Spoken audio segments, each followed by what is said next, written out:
Hey guys, it's Kay, and today we are finishing up the Dahmer series.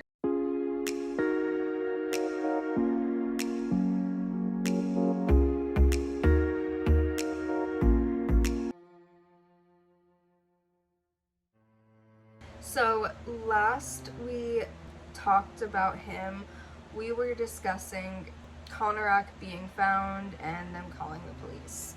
And the cops had just kind of poked their head into the bedroom where they had a dead body still laying and didn't see the body because they kind of just did the peek and walk away, you know.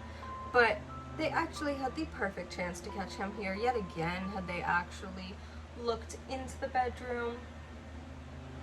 So I'm a little disappointed with these police, if I'm being honest. The store is never closed, so my cat is like, I must be in here, even though she never is. You know, cats. When officers left, Dahmer injected more hydrochloric acid into Conorak's brain, which would kill him. May 28th, the next day, he took a day off work and dismembered the bodies of Tony and Conorak. He did keep both skulls. June 30th, he traveled to Chicago and met Matt Turner, a 20-year-old man at a bus station. Together they went back to Dahmer's apartment in Milwaukee for a professional photo shoot. There, Matt was drugged, strangled, and dismembered. Jeff put his head and internal organs in different bags in the freezer. Matt Turner was not reported missing. July 5th, 5 days later, Jeff met Jeremiah Weinberger, who was 23, at a Chicago bar and took him back to his apartment for the weekend. He drugged Jeremiah as well as and injected boiling water into his skull twice. This sent him into a coma that he would die from 2 days later. July 15th, he met Oliver Lacey, 24, on the corner of 27th and Kilbourne, which frankly I don't know that I would be hanging around a street named Kilbourne, but anyway.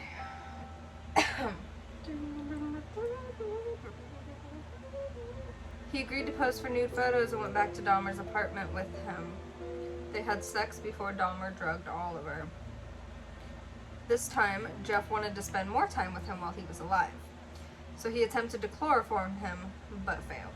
He called into work to request a day off again and was allowed this, but the next day was suspended. Before dismembering Oliver, Jeff had sex with the corpse and put his head and heart in the fridge, skeleton in the freezer. July 19th, 4 days afterwards, he was fired. He then lured 25-year-old Joseph Braidhoft to the apartment, strangled him, and left his body on the bed covered with a sheet for 2 days. July 21st, he removed the sheet to find the head covered in maggots. He decapitated the body, cleaned the head, and put it in the fridge. He then put the torso of Oliver and 2 other victims in acid. Finally, we're moving closer to the arrest. July 22nd, 1991, he met 3 men with the promise of $100, wow, big bucks this time, for posing for nude photos, drinking beer, and keeping him company. Of the 3, Tracy Edwards, 32, agreed. When Tracy entered the apartment, he noticed a foul odor and boxes of hydrochloric acid on the floor. Jeff claimed these were for cleaning bricks. Red flags. Edwards then turned his head to look at Jeff's tropical fish, and Jeff put a handcuff on one of his wrists. Tracy asked what was happening as Dahmer tried to put the other handcuff on. He said they were for the photos. Tracy reported nude male posters on the wall and that the 3rd Exorcist movie was playing. They also reported seeing a blue 57-gallon drum in the corner with a strong smell coming from it. Dahmer pulled out a knife and told Tracy he wanted to take nude photos of him. Tracy unbuttoned his shirt and told Jeff that if he put the knife away and took the handcuffs off, he would allow the photos. In response, Jeff turned to the TV and was chanting and rocking back and forth before placing his head on Tracy's chest. He listened to his heartbeat, pressed the knife against Tracy, and told him he was going to eat his heart. Tracy simply responded by reminding Jeff he was his friend and was not going to run away. Meanwhile, he was plotting to jump out the window or run for the unlocked front door as soon as he could. When Tracy said he needed to use the restroom, he asked if they could sit in the living room with a beer since, unlike the series, that's where the air conditioning actually was, in the living room. Tracy waited until Dahmer wasn't paying attention and asked to use the restroom again. Upon standing up, he noticed Jeff did not have the handcuffs and punched him in the face, knocking him off balance, and Tracy ran for the door. 11:30 p.m. on July 22nd, Tracy flagged down Robert Roth and rolled Mueller, 2 cops, with the handcuffs still on his wrist, and explained that a freak put them on him and asked if they could take them off. The key the officers had did not fit the handcuffs, so they went back to Dahmer's apartment. When they all got there, Jeff did say he put the handcuffs on Tracy, but offered no explanation. Tracy started telling the cops what happened, that Jeff pointed a knife at him in the bedroom. Dahmer let them know where the handcuff key was, his dresser beside the bed. When an officer went to get the key, Jeff tried to get there first, but was told to back off. Mueller reported seeing a large knife under the bed and an open drawer with the Polaroids mentioned earlier. He saw the Polaroids of the dismemberment of the previous victims, and noted the decor implied they were taken in the same apartment. He showed them to his partner, saying, "These are for real." Dahmer here tried to resist arrest, but was quickly overpowered. They cuffed him and called for backup. Then Mueller opened the fridge to find a freshly severed head. Dahmer, pinned on the floor at this point, turned his head and said, "For what I did, I should be dead."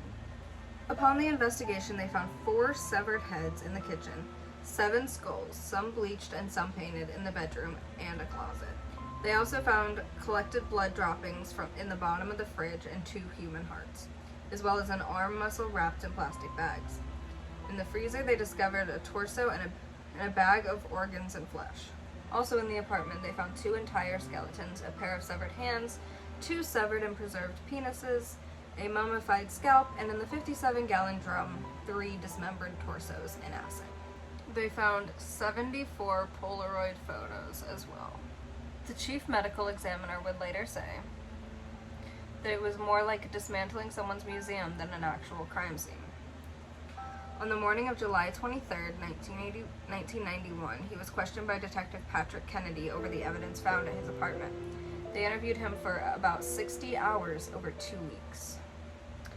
He waived his right to a lawyer, stating that he created this horror and it only makes sense that I do everything to put an end to it. He admitted to killing 15 young men in Wisconsin and 1, Stephen Hicks, in Ohio in 1978.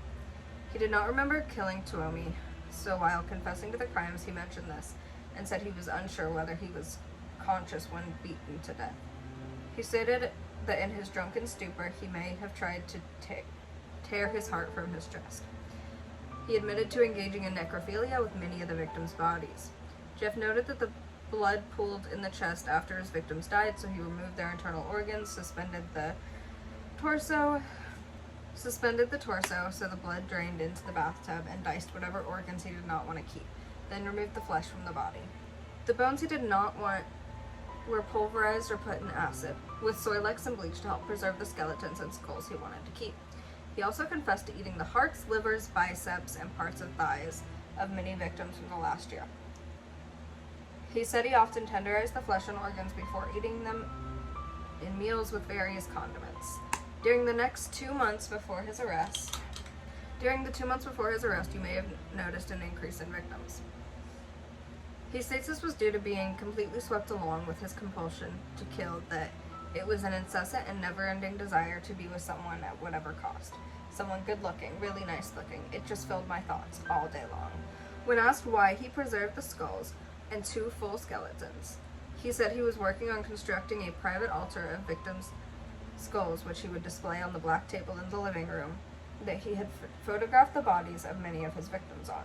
So I think I'm going to go ahead and end the Dahmer mini-series here, just because there was so much to cover on him, but I did want to point out the fact that Dahmer was baptized the day that John Wayne Gacy, was killed on death row. I feel like that is a important thing in the series that they included that was kind of like an afterthought to some people, but I did want to point out that that was true. So if you guys enjoyed this video in the series, please let me know down below in the comments, leave a like, subscribe so you don't miss any future content, and I will see you guys in the next video. Bye.